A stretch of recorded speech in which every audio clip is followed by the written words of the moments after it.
Poland के एक school में एक मोटिवेशनल और सच्ची कहानी है जिसकी शुरुआत पोलैंड देश में हुई। पोलैंड के एक स्कूल में दो छात्र पढ़ाई करते थे। ये दोनों पढ़ने में बहुत तेज थे लेकिन परिवार की आर्थिक स्थिति सही नहीं थी। एक बार उनके स्कूल प्रिंसिपल ने अंतिम चेतावनी देते हुए कहा कि अगर तुम दोनों ने इस सप्ताह अपना स्कूल फीस जमा नहीं किया तो तुम दोनों का नाम स्कूल से काट दिया जाएगा। वे दोनों परेशान हो गए और सोचने लगे। इन दोनों ने एक युक्ति सोची। इन्हीं के पड़ोस में एक म्यूजिशियन रहता था जिसका काम पैसे लेकर शो दिखाना था। इन दोनों ने उसे शाम के शो के लिए $20 में राजी किया और शो के टिकट बेचने लगे। शाम तक केवल $10 के ही टिकट बिक पाए। म्यूजिशियन को कम टिकट बिकने की कोई जानकारी नहीं थी। शाम हो गई और शो भी शुरू हो गया। शो खत्म होने के बाद म्यूजिशियन ने अपनी फीस मांगी।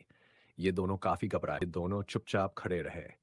म्यूजिशियन ने फिर पूछा, मेरा फीस? ये दोनों डरते सहमते उसके पास गए और बोले, केवल $10 की टिकट बिके थे, हमारे पास सिर्फ $10 ही है।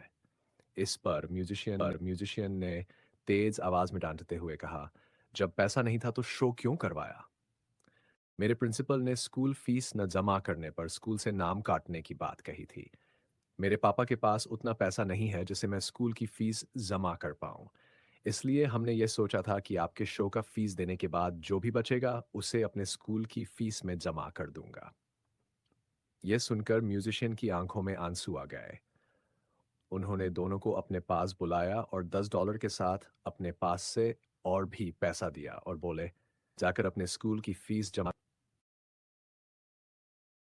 दी। दिन बीते गए। कुछ सालों बाद पोलैंड में अकाल पड़ा जिसके कारण वहां के लोग बहुत परेशान हो गए। लोगों के पास खाने और रहने की व्यवस्था खत्म हो गई थी। आ, पोलैंड सरकार को समझ नहीं आ रहा कि अपने देश को इस भुखमरी और त्रासदी से कैसे बचाए।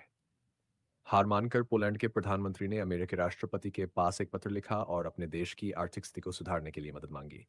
2 दिन बाद अमेरिकी राष्ट्रपति को पोलैंड के प्रधानमंत्री का पत्र मिला। पत्र पढ़ने के बाद उन्होंने अपने एयरफोर्स को रवाना किया और अपने मंत्रियों से कहा कि पोलैंड को हर तरह से पूरी मदद किया जाए। अमेरिकी एयरफोर्स ने रात दिन मेहनत कर पोलैंड को पहले से बेहतर बना दिया। ये कहानी अच्छी लगी हो तो मेरे चैनल को लाइक कर दें, सब्सक्राइब कर दें और शेयर कर दें ताकि आपके पास ऐसी और कहानियां ला सकूं। ये बात पोलैंड के प्रधानमंत्री को पता चली कि पोलैंड की स्थिति अब पहले से बेहतर हो गई है, तो तुरंत पोलैंड के प्रधानमंत्री अमेरिकी राष्ट्रपति से मिलने के लिए रवाना हो गए। जब अमेरिकी राष्ट्रपति के पास नजदीक जाकर पोलैंड के प्रधानमंत्री ने अपनी नम आंखों से कहा, आपको इस मदद के लिए धन्यवाद भी कैसे करूं, मुझे समझ में नहीं आ रहा है। तो इस पर अमेरिकी राष्ट्रपति ने कहा, आपके लिए मैंने ऐसा कुछ नहीं किया जिससे मुझे आप धन्यवाद बोले। जब मेरा देश भुखमरी और आर्थिक संकट में था तो आप ही मेरे देश को बचाए हैं। इसके लिए क्या मैं केवल धन्यवाद भी न बोलूं? अमेरिकी राष्ट्रपति ने कहा, नहीं नहीं, ऐसी कोई बात नहीं है, यह तो मेरा कर्तव्य था।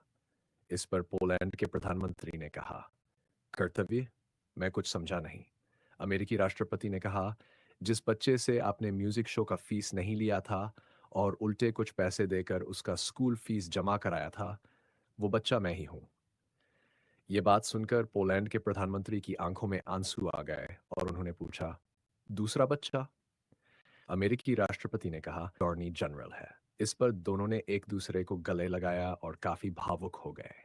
ये कहानी अच्छी लगी हो तो मेरे चैनल को लाइक कर दें, सब्सक्राइब कर दें और शेयर कर दें ताकि आपके पास ऐसी और कहानियां ला सकूं।